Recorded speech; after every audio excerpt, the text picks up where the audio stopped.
ओ नमः शिवाय। दोस्त, हर हर महादेव। शिव भक्ति ज्ञान चैनल में आपका स्वागत है। कैसे हैं आप? आपके स्वस्थ जीवन की मंगल कामना करते हुए आज बात करते प्रदीप मिश्रा के मुखारबिंद से सरल व अचूक उपाय। शंकर भगवान पर 108 कुछ भी शिव को चढ़ाना चाहिए श्रावण के महीने में। हमने पहले भी कहा था, पिछले लॉकडाउन की कथा निकाली है और श्रावण के महीने की कथा निकाल कर सुनना। उसमें कहा था आपके पास कुछ भी नहीं है तो 108 चावल के दाने चढ़ाइए, 108 मूंग के दाने चढ़ाइए, 108 आप चाहे तो सरसों के फूल चढ़ाइए, 108 चाहे तो सफेद पुष्प चढ़ाइए, 108 चाहे तो गुलाब की पत्तियां चढ़ाइए। पर सावन के महीने में एक नियम बनाना कि मैं 108 ये वस्तु शिव को समर्पित कर दूं। उसका कारण क्या है? तो स्कंद पुराण में लिखा है, शंकर भगवान को सावन के महीने में जब हम 108 कोई वस्तु समर्पित करते हैं तो शंकर उसको लाख और करोड़ों गुना कर कर हमको पूरे वर्ष में प्रदान कर देता है। इसलिए श्रावण महीने में 108 की महत्वता। भोला सब दुख काटो मारा, ओ भोला सब दुख काटो मारा। ओ नियम ऐसा लो जो सज जाए। नियम ऐसा, कभी ऐसा नियम मत लेना जो ना सजे हो। नियम कौन सा लिया जाए?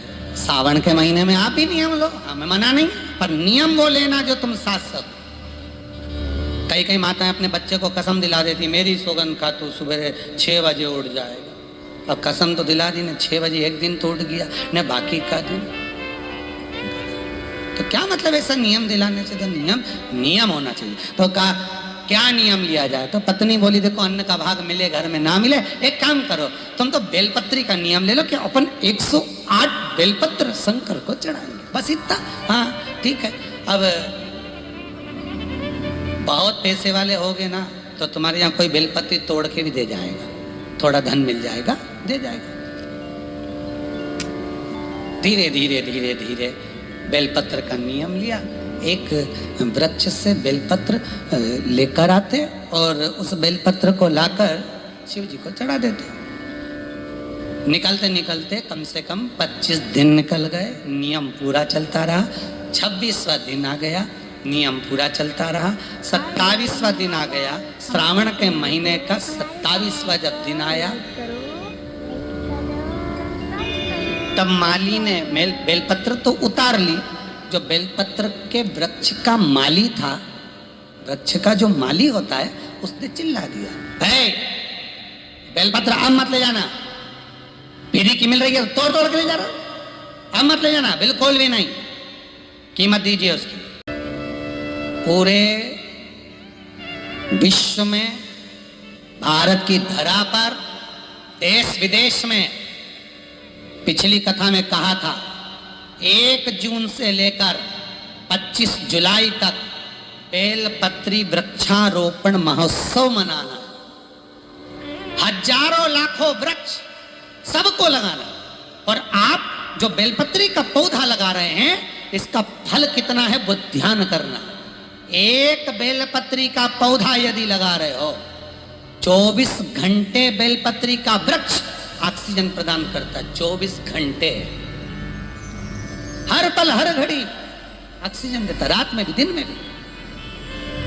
और बेलपत्री का पत्ता अगर टूटेगा, टूट कर कहीं जाएगा तो कहाँ जाएगा? शंकर के चरणों में, शिव के ऊपर। और बेलपत्री का फल अगर टूटा, उसमें से कुछ भाग निकला, तो बेलपत्री के फल में वो आनंद है कि बेलपत्री का पीले का गुर्दा किसी के मुख में चले जाता है तो कई रात्रि तक उसके हृदय में, चित्त में शिव समाया रहता है। और अगर वो मर भी गया तो शंकर के धाम चले जाता है। बेलपत्री के फल में वो आनंद छुपा हुआ। महाराज एक नियम बनाया उन्होंने, बेलपत्री का पौधा, बेलपत्री की पत्ती को तोड़ते, शिव जी को ले जाके समर्पित करते। अब 27 दिन हो गए और चिल्ला दिया, माली ने कहा इसका पैसा दीजिए, अगर आपको तोड़ना है तो पैसा देना पड़ेगा। और इसके पास धन होता तो अन्न का भाग नहीं कर लेता, 108 अन्न के दाने नहीं चढ़ा देता, पर है ही नहीं, कुछ हो तो चढ़ाए नहीं। 28वां दिन, 28वां बगीचे के मालिक ने मना कर दिया, बगीचे का मालिक मना कर देता नहीं। अब 28वां, दोनों बेलपत्री के वृक्ष के सामने से निकल कर जा रहे हैं और बेलपत्री के वृक्ष के सामने से निकल कर जाते जाते आंख में अश्रु भरे हैं। बेलपत्री के वृक्ष को देखकर हाथ जोड़कर कहते हैं शंभु, शंकर। शंभु का मतलब क्या है? ये शंभु जो है ना, ये संबोधन बदला गया, नहीं तो स्वयंभू था। शिव स्वयंभू, अपन कहते शिव शंभु। संबोधन है स्वयंभू। स्वयंभू का मतलब है अपने आप प्रकट हुआ, पैदा नहीं हुआ, जन्म नहीं लिया और ना मरेगा। वो स्वयंभू है, स्वयं प्रकटा है। कृपा दया कर। 28वां दिन है, 28, 29, 30, 3 दिन की बात है बाबा। बेलपत्री नहीं मिल रही। बाबा की कृपा देखिए, जो नियम बनवाता है वही नियम को पूरा करवाता है। नियम को पूरा करने वाला कोई दूसरा नहीं होता। एकादशी का व्रत आपने उठाया, पर वो व्रत करवाएगा कौन? भगवान। सोमवार बनाओ नियम, बना लिया नियम। बेलपत्री का भी 3 दिन बचे, अब क्या करें? जा रहे थे, जाते जाते इतने में स्वयं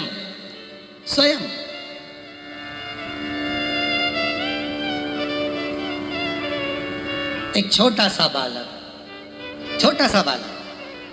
बेलपत्री की पत्तियों को अपनी झोली में भरकर लाया और बालक कहता है, माँ, ओ माँ, ले आओ ये बेलपत्री ले।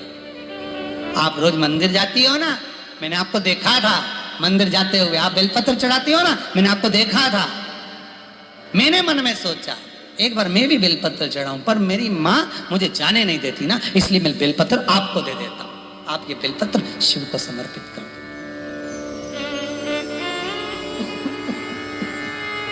आप ये बेलपत्र शंकर को। आंख में से जल बह रहा। कहते हैं बेलपत्री को पानी में क्या धोया? अश्रु में धो दिया। जैसे सुदामा के चरण को भगवान कृष्ण अपने नयन अश्रु में धो देते हैं। ये दोनों वैश्य, दोनों बनिए पति पत्नी बेलपत्री को अश्रु में धोते धोते शिव जी के धाम में ले जाकर समर्पित कर देते। नियम पूरा। कौन पूरा करा रहा है? भगवान। समय आया, दूसरा दिन फिर आ गया, 29वां दिन था। 2 दिन और बचे थे। शंकर जी को लगा क्या करा जाए। भगवान शंकर ने पार्वती से कहा, पार्वती आज तुझे जाना चाहिए। कल गणेश गया था, आज तू जा। ये अपने परिवार की जवाबदारी है। जब कोई अपना व्यक्ति अपने घर में आता है तो उसको निभाना अपना फर्ज है। आपके घर में कोई आएगा तो गद्दा कौन लगाएगा? आपको लगाना है। तकिया किसको देना है? आपको देना है। चादर किसको देना है? आपको देना है। कम्बल किसको देना है? आपको देना है। भोजन किसको कराना है? आपको कराना। अगर कोई अपने मंदिर में आ रहा है और बेलपत्री का उसका नियम है तो नियम कराए तो उसको निभाना भी तुम्हें पड़ेगा। भाई 4 मेहमानों में से 3 तो रोटी खा रहे और एक व्यक्ति की एकादशी का व्रत है, वो नहीं खा रहा, तो खिचड़ी कौन बनाएगा? अरे बोलो तो जम के, कोई दूसरा बनाएगा कि पड़ोसन को फोन लगा के बोलो कि देखो हमारे यहाँ तो भैया हम खिचड़ी नहीं बनाएंगे, तुम्हारे यहाँ मेहमान में भूख लगी है और इसका व्रत है तो तुम कहीं पे भी जाके खा, पर हम खिचड़ी। फर्ज तो अपना है ना, अपने यहाँ आया है तो खिचड़ी भी अपने को बनाना पड़ेगी। भाई बनाओ खिचड़ी, बहुओं से कहो खिचड़ी बनाओ, एक का व्रत है। उसी तरह भगवान, नियम तुमने लिया है, व्रत तुम्हारा कर रहा है तो निभाना उसको पड़ेगा। जाओ पार्वती। पार्वती बोली मैं कहाँ जाऊं? बेलपत्री दो, जाओ बेलपत्री दो। हाँ, पार्वती जी बोली बेलपत्री मैं और वृक्ष से उतारूंगी तो मुझे वो आनंद की अनुभूति नहीं होगी। बहुत ध्यान दीजिए इस कथा पर। हो सकता है आज कथा का प्रथम दिन और बाबा ने ये कथा आप सबके लिए निकाली है, तो उसको धारण करिएगा कि बेलपत्री की अगर मैं वृक्ष से उतारती हूं तो दुख मुझे होगा, ये पार्वती जी कहती है। शिव महापुराण की विद्येश्वर संहिता उमाखंड भी कहता है, आप एक बेलपत्री का वृक्ष लगाओ और लगाने के बाद उसको पूर्ण तरह से पोषित करो, खाद डालो, पानी डालो, उसको पूर्ण तरह से बड़ा करो, तो तुम किसी पेड़ की बेलपत्री तोड़कर शंकर को चढ़ाओगे तो शंकर स्वीकार करेगा। मालूम पड़े पेड़ एक नहीं लगाया और सारे गांव की बेलपत्री तोड़ तोड़ के शंकर को चढ़ाया और कि मेरे बराबर कोई धर्मात्मा नहीं, तो शंकर बोले तेरे बराबर कोई ढोंगी भी नहीं। शिव भी कहेगा तुम्हारे बराबर कौन है ढोंगी, कौन प्रपंची। एक बेलपत्री का पौधा नहीं लगाया, एक बेलपत्री का पेड़ नहीं लगाया और सावन के महीने में सारे गांव की बेलपत्र तोड़ तोड़ के शंकर जी को चढ़ाया और एक बेलपत्री को कभी पोषित नहीं करा और उल्टा गया और मालूम पड़े बेलपत्री की इतनी बड़ी बड़ी डालियां सब तोड़ तोड़ के ले आया, सारी तोड़ ले आया और उसमें से पत्ती पत्ती निकाल के डालियों को बाहर पटक दिया। अरे दोष है, एक वृक्ष नहीं लगाया और सारी पत्तियां तोड़ तोड़ के हर महीने सावन का पूरा महीना चढ़ा चढ़ा के शंकर को प्रसन्न कर रहे। और एक दो तो कह कि हमने तो पैसे से खरीद ली, हमने 50 रुपए दिया ना मालिक, हमने कहा 108 गिन के लाना, वो तो 108 गिन के लाया, ने 50 रुपए लिए, तो जिसने लिया वो भी दोषी। माली ने कौन सा पेड़ लगाया कहीं जाके बेलपत्री का, ये फूल का लगाएंगे तो बिकेगा या पत्ती कौन सी बिके, शंकर जी के तो फ्री का आइटम चढ़े, बाकी के सब देवता उनके अच्छा जोरदार गिफ्ट का आइटम, इनके तो फ्री का आइटम। बेलपत्री देखो तो फ्री में मिल जाए, पानी देखो तो फ्री में मिल जाए, धतूरा देखो तो फ्री में मिल जाए, उन्हें कौन ले जाए, वो कांटा के धतूरा के घर में ले जाके रखे, सब फ्री में। आंकड़े का फूल देखो तो फ्री में, समी का पत्ता देखो तो फ्री में, माँ कौन कांटे का पेड़ घर में ले जाए, तो सब फ्री का आइटम। और उनके साथ जो रहे वो भी फ्री, कहीं पे भी मिल जाए, बारिश चले तो वो तो फ्री। बस इनके जिसने देख लिया वो फ्री नहीं दे पाता। एक बार ग्राउंड में अगर देख लिया नहीं बाबा फ्री, तो फिर तुम फ्री नहीं घूम सकते, उधर मत जाना। क्यों, शंकर जी का फ्री बाबा भाई वही, अगर वो दिख गया तो तुम फ्री नहीं होगा। बड़ा शिव बड़ा अलमस्त है, शंकर बड़ा आनंदित है, बड़ा आनंदित, बड़ा मस्त है शिव, ओ घड़ी है वो।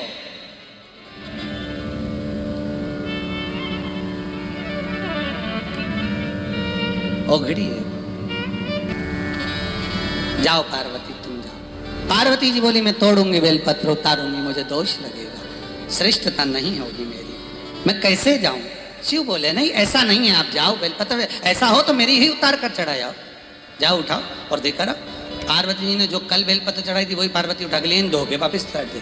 पार्वती जी ने गुड़िया का रूप रखा, बूढ़ी का रूप रखकर एक जगह पर पार्वती जी सुंदर वस्त्र पहनकर बैठ गई और जाते जाते पथिकों को रोक रही हैं। पार्वती जी रोक रही हैं पथिकों को, ए भैया रुको, ए भैया रुको, सावन का महीना चल रहा है, बेलपत्र ले जाओ। पर कोई बेलपत्र लेने को तैयार नहीं, कोई नहीं ले रहा। ये दोनों जा रहे थे, इन्होंने कहा माँ क्या बात है। माँ कहती है मेरे पाँव में तकलीफ है, मैं जा नहीं सकती, ये बेलपत्र आप ले जाओ। शिव महापुराण की कथा कहती है कोई महाकाल जा रहा है, कोई सोमेश्वर जा रहा है, कोई मल्लिकार्जुन जा रहा है, कोई काशी जा रहा है, कोई विश्वनाथ जा रहा है, कोई केदारनाथ जा रहा है। कोई व्यक्ति अगर 12 ज्योतिर्लिंग में जा रहा है, आप खुद नहीं जा सकते, कुछ भेज नहीं सकते, तो एक बेलपत्र को ओम नमः शिवाय लिखकर एक कॉपी में, कोई रजिस्टर में उसको रखकर सीधी की सीधी उस कॉपी को ओम नमः शिवाय लिखकर शंकर के पास भेज दो। कह देना ये बेलपत्र निकालकर शिव को चढ़ा देना। हमारे के पास में पार्वती जी ने दिया, ये लेकर चले।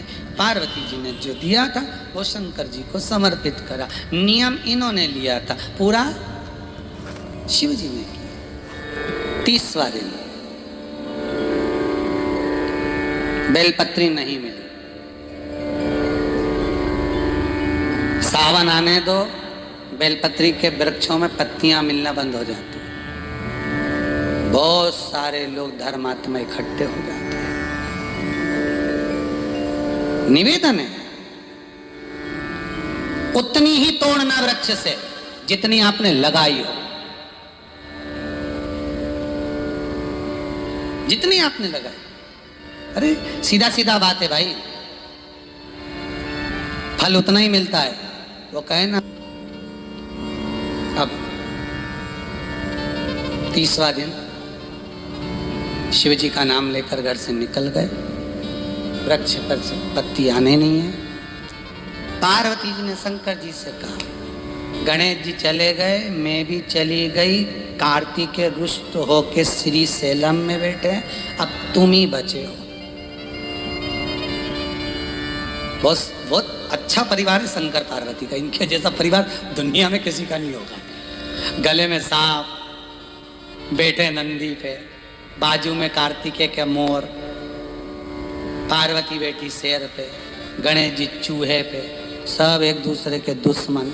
उसके बाद भी कितनी शांति से आराम से रह रहे कि तुम तो जब फ्री हो जाओ घर से लोटा भर के पानी लिया, चढ़ा के चली जाओ। शंकर जी अलमस्त बैठे, पार्वती जी हाथ जोड़ के बैठी कि इन्हीं पे चढ़ाना, हमारे कपड़े गीले करके मत जाओ। कितना मस्त परिवार, उनके जैसा कोई परिवार अलमस्त है।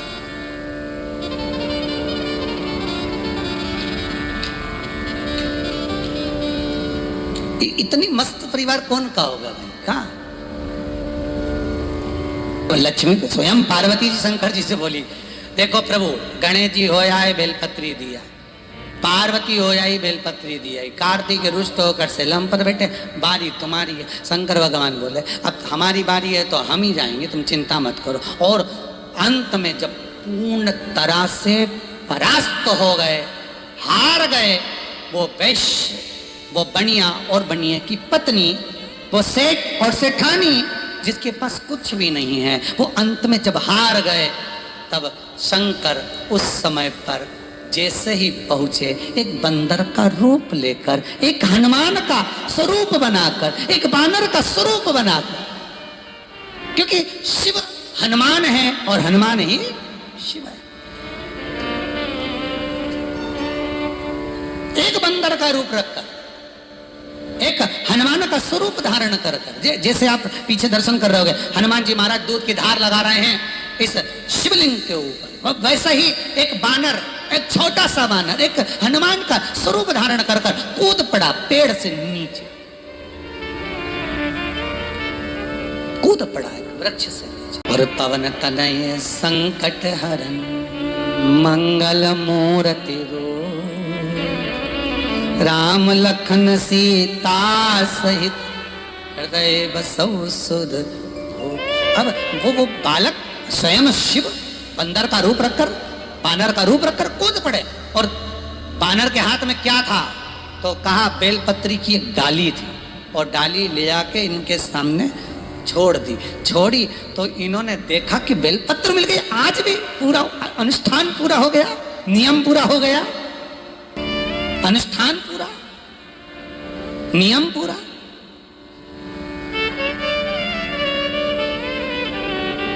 होना चाहिए।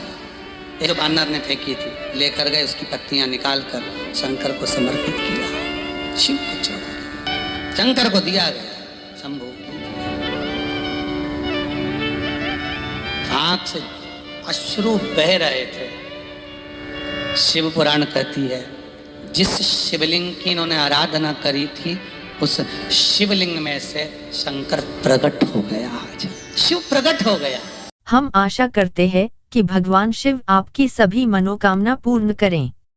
इस उपाय को करना न भूले। आज वस्त्र इतना ही, फिर मिलते हैं नेक्स्ट वीडियो में। वीडियो अच्छी लगी हो तो सब्सक्राइब व लाइक जरूर करें।